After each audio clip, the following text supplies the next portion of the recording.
يا صباح الخير. النهارده مش طالعه بلبس بتاع الجيم علشان انا هحاول اروح الجيم اخر اليوم او في نص اليوم. مش هروح الجيم دلوقتي نازله خارجه مع صحابي، هنفطر بره واخدكم معايا بقى خلال اليوم ونشوف هنعمل ايه. كان عندي شغل الصبح خلصته ودلوقتي هنروح بقى ونشوف هنعمل ايه في يوم دي. الساعة 8 معايا وان شاء الله نلحق ان احنا نروح الجيم خلال اليوم وما كسلش. ما فيهاش مشكلة بس انا بكسل الصراحة. فعشان كده بحب اروح الجيم الصبح. ده كده الاوتفيت بتاع الصبح، حبيت حاجة مريحة كده وفي نفس الوقت الجو حاسة ان هو يعني مش حر قوي، بس في نفس الوقت عايزة حاجة تكون مريحة.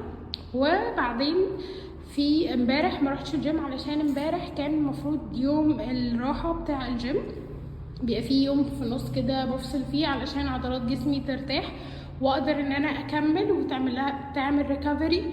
فبس كده تعالوا معايا خلال اليوم نقول صباح الفل ونبدا بقى يوم جديد. واخده معايا الشنطه بتاعه اللاب علشان لو في عندي شغل اخلصه وانا بره. وبس كده تعالوا بقى نطير على هناك ونشوف هنعمل ايه. انا طبعا يعني للاسف متاخره عليها، بس في كل الاحوال حاسه ان انا لازم اكون متاخره على حاجه. فبس يلا بقى ننطلق علشان نلحق ان احنا نروح ونقضي اليوم بتاعنا واخدكم معايا بقى في يوم جديد ونقول بقى بسم الله على يوم جديد. وبس كده محتاجه بقى احكي لكم على حاجه في موضوع اصلا النزوله بتاعت دلوقتي او خروجه مع صاحبتي. المفروض ان هي قالت لي انت بتصحي بدري اليومين دول وكده، قلت لها اه طبعا بصحى بدري. قالت لي طب خلاص انا عندي مشوار هيكون الساعه 7 الصبح، هخلص كده على الساعه 9 واكلمك وننزل. قلت لها ماشي تمام ما عنديش مشكله. المهم فبعدين لقيتها بتتصل بيا الساعه 7:30 الصبح بتصحيني، بتقولي انت صاحيه؟ طبعا انا مش صاحيه خالص.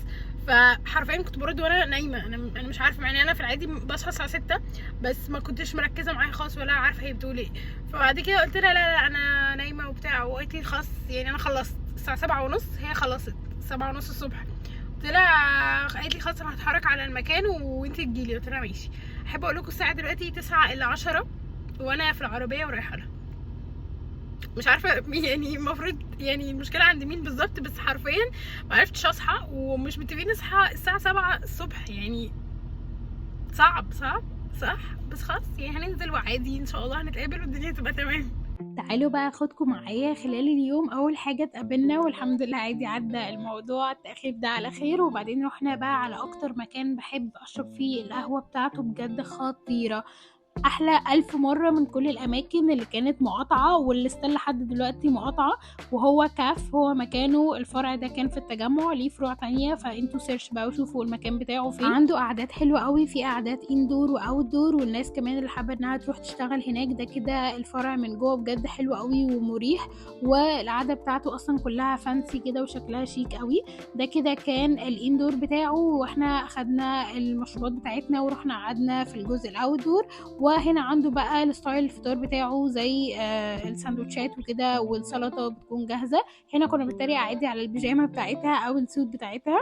وبعدين هي طلبت بقى سبانيش لاتيه بيكون مسكر شويه بس كان طعمه لذيذ قوي. وانا بقى خدت الكابتشينو بتاعي انا بطلبه من غير سكر وبجد كان خطير. وبعدين هي حبت بقى ان هي تصبح عليكم على طريقتها.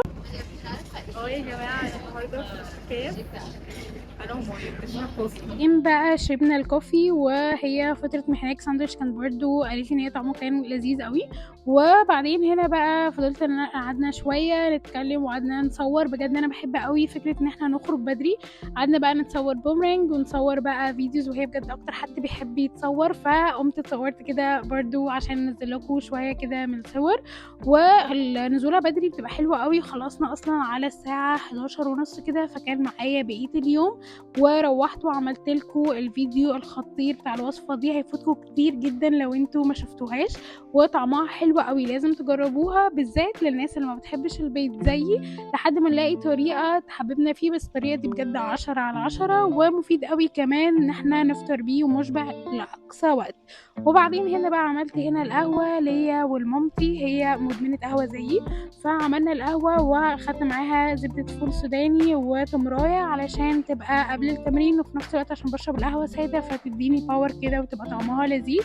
وتركة للناس اللي عايزة تشرب القهوة من غير سكر، يقللوه واحدة واحدة، متقللوهوش مرة واحدة عشان تقدروا ان انتوا تتقبلوها. بعدين بقى لبست عشان انزل اروح الجيم، وحبيت اوريكم الشراب بتاعي عامله له ماتشنج مع اللبس بتاعي.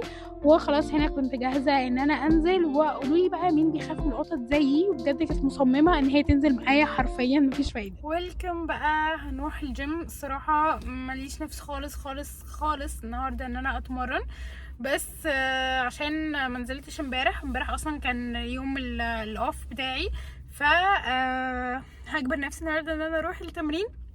وساعات بفكر فيها لو مقفوله خالص خالص خالص ممكن ما اروحش عادي، بس عشان ما اجيش على نفسي قوي بعد كده اتخانق وما اروحش خالص. بس الفكره انه مش كل حاجه بنبقى يعني بنعملها واحنا مبسوطين، فساعات في حاجات بنبقى عايزين نعملها بس ما بنبقاش دايما مبسوطين ان احنا نعملها. فالرياضه عايزه اخليها حاجه اساسيه في يومي، وده اللي بجد بيفرق لما بعمل الرياضه الصبح بدري قوي. في اول اليوم بيبقى خلاص بقى اليوم كله معايا، وببقى بجد بجد اليوم كله بيبقى تحفه.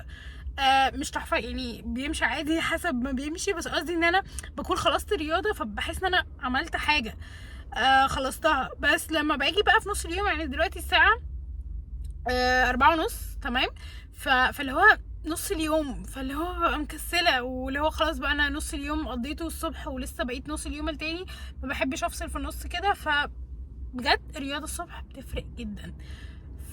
فان شاء الله نرجع نتمرن تاني الصبح وبس كده.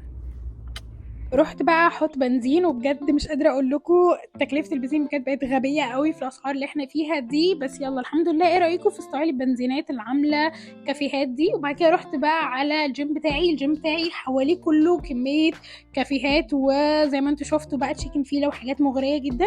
بدات بقى العب الرياضه بتاعتي، اعمل ورم اب. بصراحه ما لعبتش بضمير قوي، كان مودي مش احلى حاجه، بس المهم ان انا اتمرنت، واهم حاجه ان انا حركت جسمي. وهنا بقى بعد ما خلصت التمرين بتاعي وعشان الحق الصلاه صليت المغرب بسرعه. المفروض المكان ده هو ساونا وجاكوزي، بس انا حرفيا ما استخدمتوش ولا مره في السنتين، الا ان انا بروح اصلي هناك، فنفسي بجد ان انا اجرب مره. وبعدين اخدت بقى الغدا، هو صينيه الكوسه بشاميل، اخدت منها شويه مع السلطه وبس كده.